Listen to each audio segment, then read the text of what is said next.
Est-ce que ça va tout le monde? Nous allons donc parler de Nanatsu no Taizai, le chapitre de cette semaine qui continue sa lancée sur l'affrontement des démons et des humains. Alors au début nous avons donc les résultats donc de ce qui est arrivé donc à Estarossa qui était donc rejoint de Zeldris afin de repousser l'attaque d'Escanor. Malheureusement Escanor évidemment est beaucoup trop puissant et ça on en a été le témoin, on a été témoin de ça la semaine passée.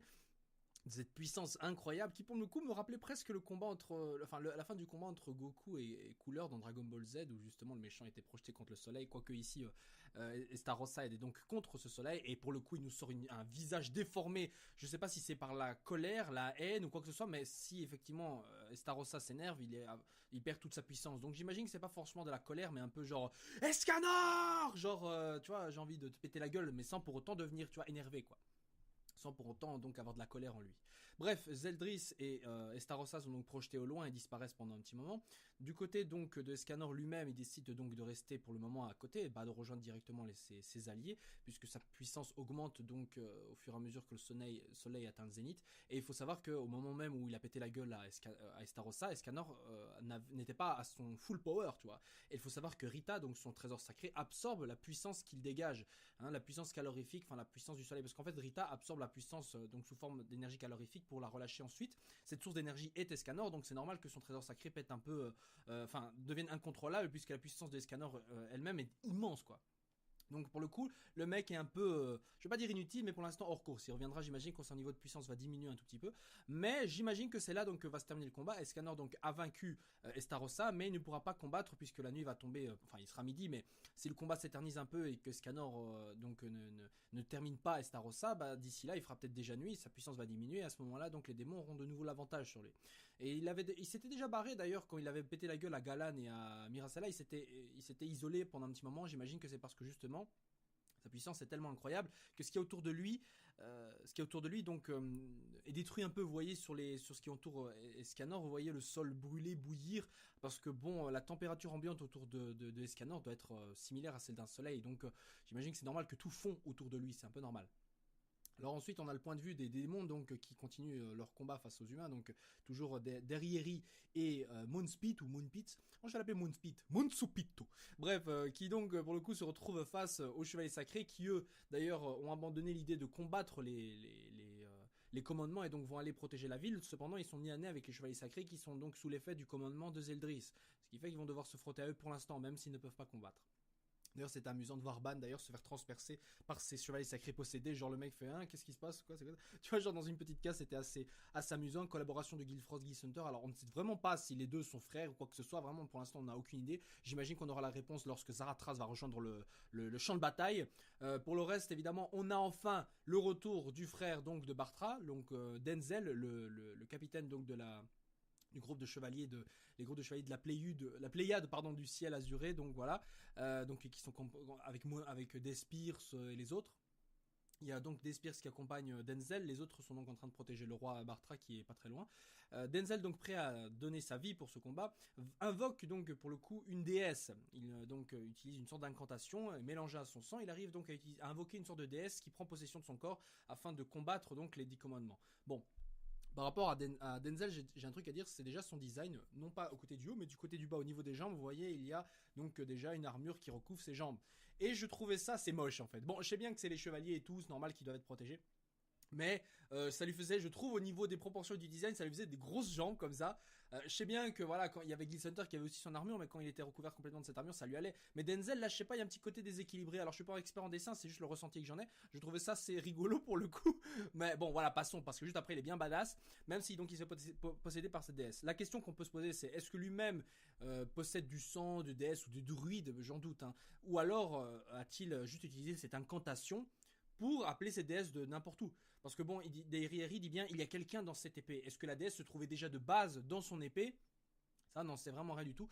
On en saura donc encore une fois plus dans les chapitres qui vont arriver. Dans tous les cas, donc Denzel possède dans ses yeux le même symbole qu'avait Elisabeth lorsque justement elle avait éveillé son pouvoir de déesse justement face à Hendrickson qui s'était injecté le sang du démon gris.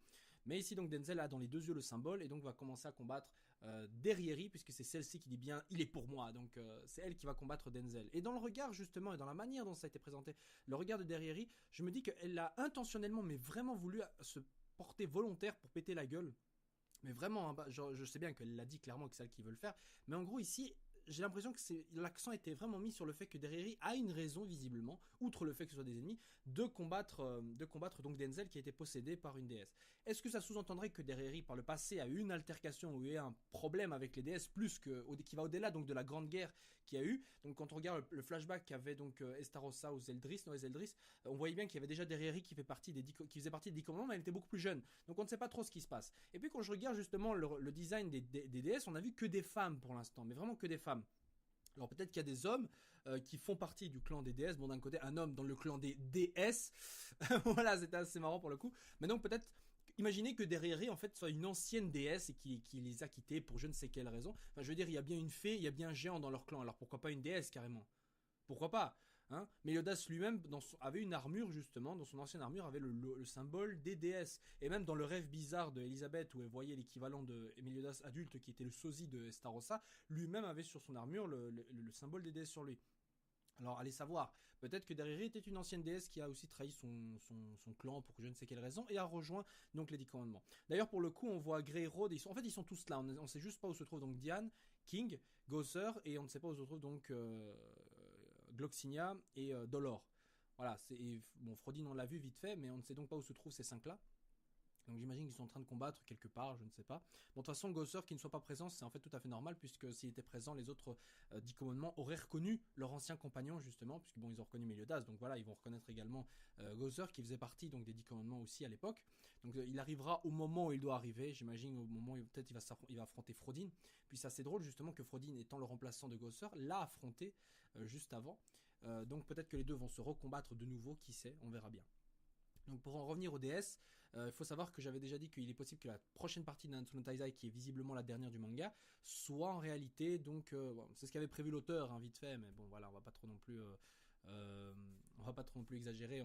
Je me doute bien que ce mangaka va peut-être allonger plus que prévu son manga, comme beaucoup d'autres, mais bon voilà. Mais le prochain arc, donc après celui des démons, sera vraisemblablement celui des déesses. Pourquoi, je ne sais pas, mais il est possible donc que les prochains ennemis soient les déesses. Je veux dire leur design a été travaillé pour que ce soit déjà des personnages qui en jettent beaucoup.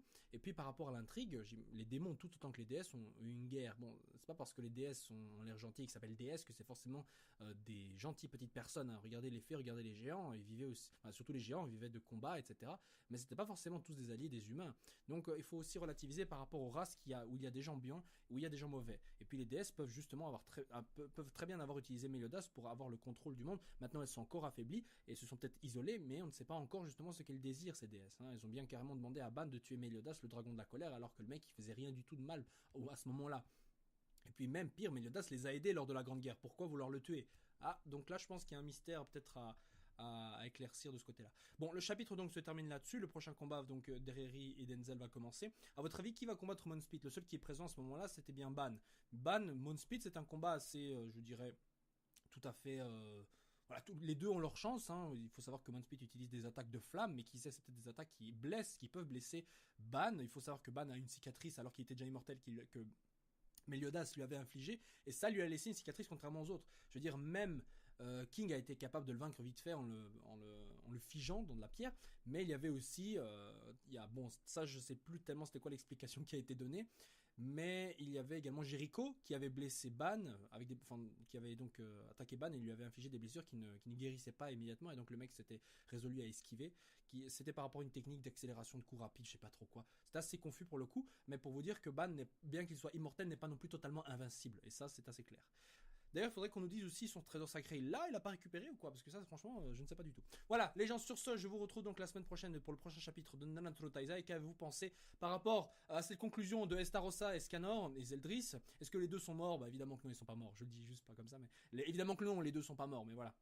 Qui va affronter Monspeed? Qui se cache-t-il derrière le passé de Derriri avec peut-être les déesses? Est-ce que Denzel va vraiment crever? Enfin, quoique oui, c'est bon, c'est assez clair qu'il va mourir. Oui, je sais, je posais des questions débiles, mais on sait pas, on sait jamais. Peut-être que quelque chose va le sauver. Allez, donc il est censé donc perdre sa vie face à cette déesse. Est-ce que cette déesse était vraiment enfermée dans l'épée ou est-ce qu'il l'a invoquée? Est-ce que les déesses vont vraiment être les méchants du prochain arc? Votre avis là-dessus? Et éventuellement, pourquoi? Ah, voilà, et donc je crois qu'on a plus ou moins identifié tous les commandements à part donc Monspeed, Dolor et Derrieri, donc je crois que c'est les derniers qui restent. Je pense qu'on a identifié un peu tous les commandements des autres, mais surtout par rapport à leurs commandements, quels peuvent être les effets des commandements donc qui restent. Pas forcément les identifier, mais même si on ne les connaît pas, quels sont les effets que pourraient avoir justement ces sorts. Voilà. Sur ce, les gens, ciao ciao et passez une agréable semaine. Zoom.